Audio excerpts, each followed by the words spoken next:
So we're back a week later. Tonight I wanted to give a follow-up on the Galactic Warrior video. Just give a little insight as to what I'm doing, and I'll point to the details down below in a link so you can read about it. But basically, since we're in this war on consciousness, as it has sometimes been phrased, including the banned TED Talk from Graham Hancock, who I had the pleasure of meeting back in December 2019 down in Costa Rica, doing ayahuasca together. His TED Talk is definitely worth listening to, as are his books, to understand some of the history that we're not taught. But back to the Galactic Warrior, or just basically living our life during this ascension process, this ascension cycle. And in the practices that I'm using are known as the Law of One. There are 7 practices to the Law of One. The first practice is unity consciousness, waking up every day knowing that we are one with everything, that all is one. So all the trees and the rocks and the dirt that you see behind me, we are all one with all of this reality.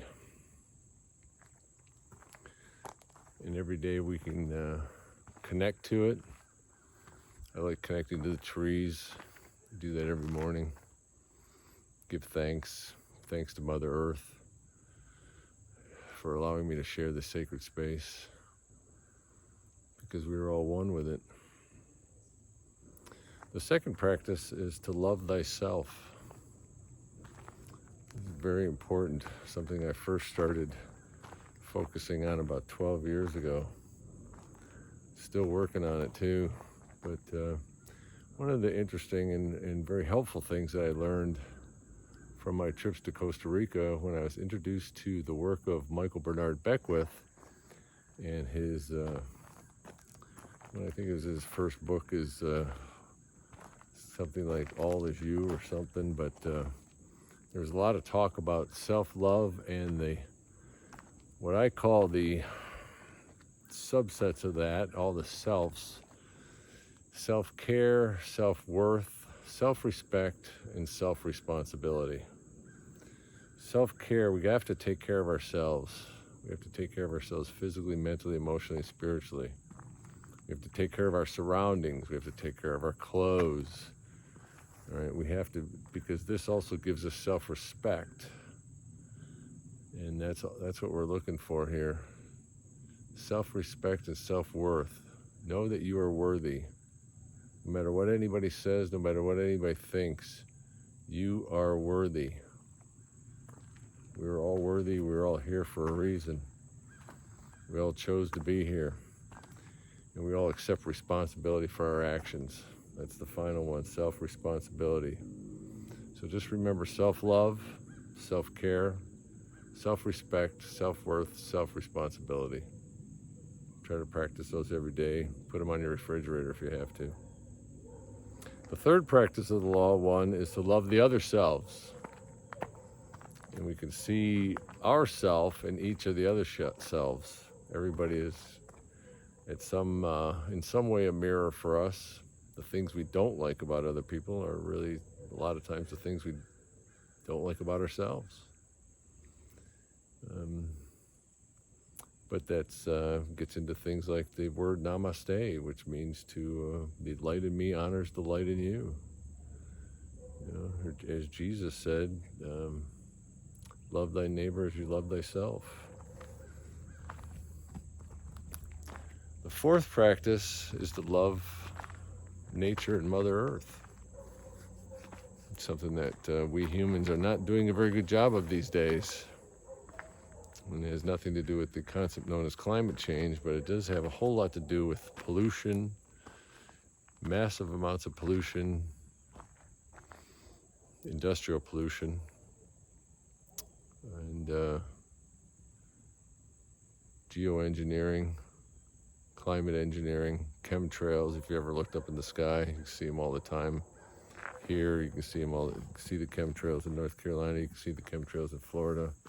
People are posting pictures all over the internet of chemtrails. And it's all man's arrogance in trying to manage Mother Nature, control Mother Nature. It will backfire. Mother Nature will get the last word. The next practice, so we have unity consciousness, self-love, love of thyself, love of the other selves, love of Mother Earth and nature. The fifth one is being service to others. We have a choice to make when we incarnate on this planet and begin to grow up. The first card in the tarot, if anybody's familiar with the tarot cards, the first card that's sometimes called the 0 or the 21 card in the major arcana is commonly known as the Fool, but originally, and this is documented in something called the raw material, originally the card was called the Choice, because we have to make a choice. And the choice is between being service to self or service to others. We see a lot of people in our culture these days, it's easy to see who they are, who are service to self. You don't see, at least on the mainstream media, for example, which I don't watch since I don't have cable TV, but I see snippets of it around. What we don't see, though, is the people who are service to others.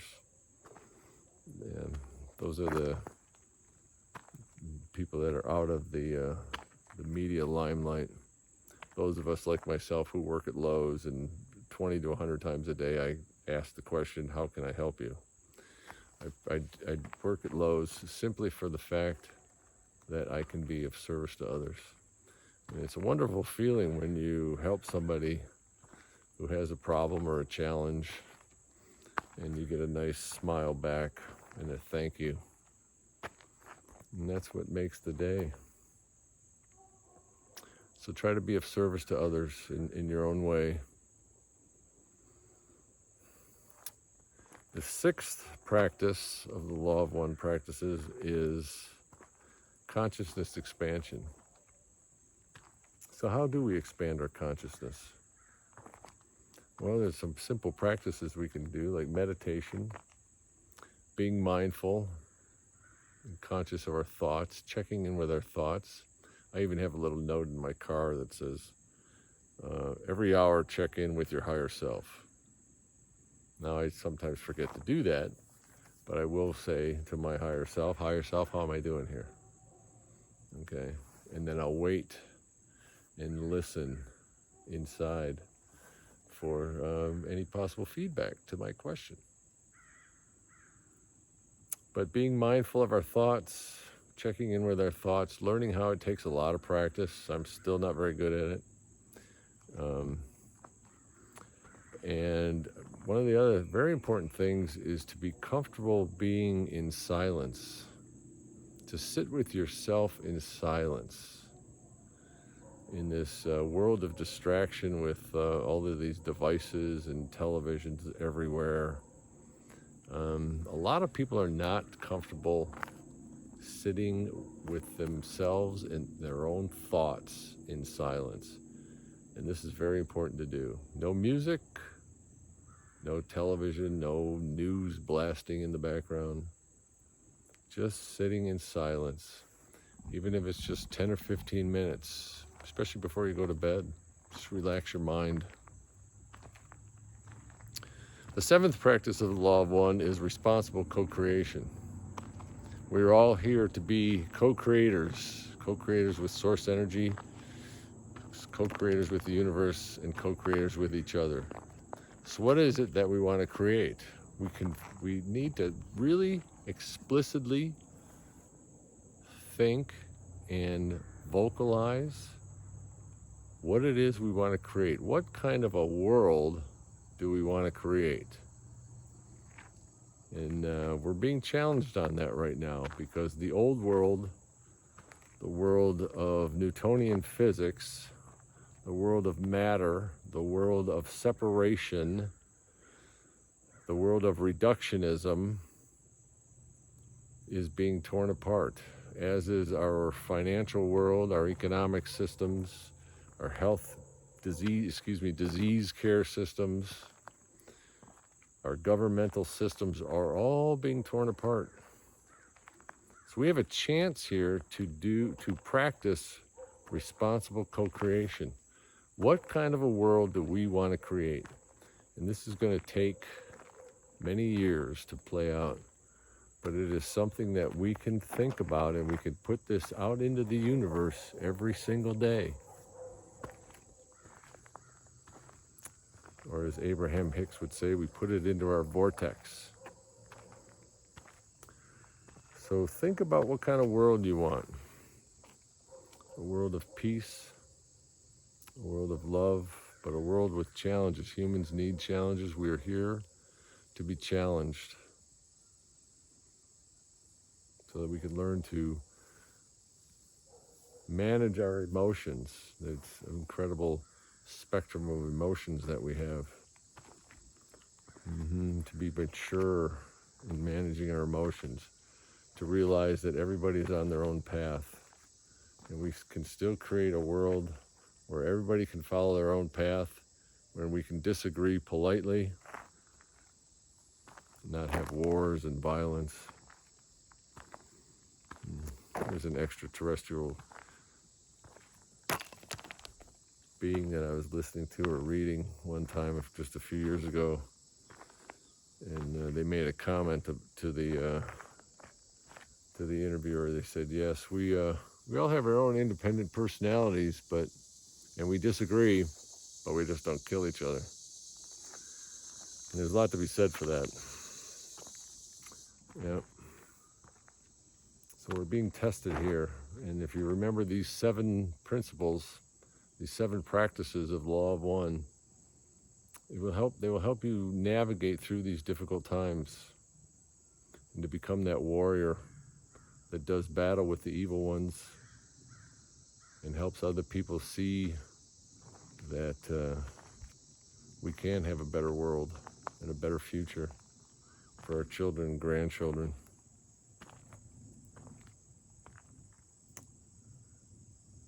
And I think we will. It's going to be a couple tough years ahead, but we can do it. I see it all over the internet, people waking up. They haven't all come to the conclusion about explicitly creating a better world, but we're getting there. And I think it's going to be really good.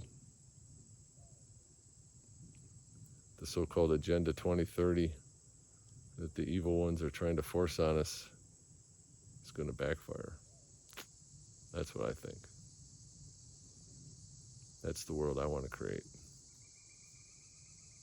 So I'm going to sign off now. Remember, we are all God, we are all sovereign, and we are all free. Aho.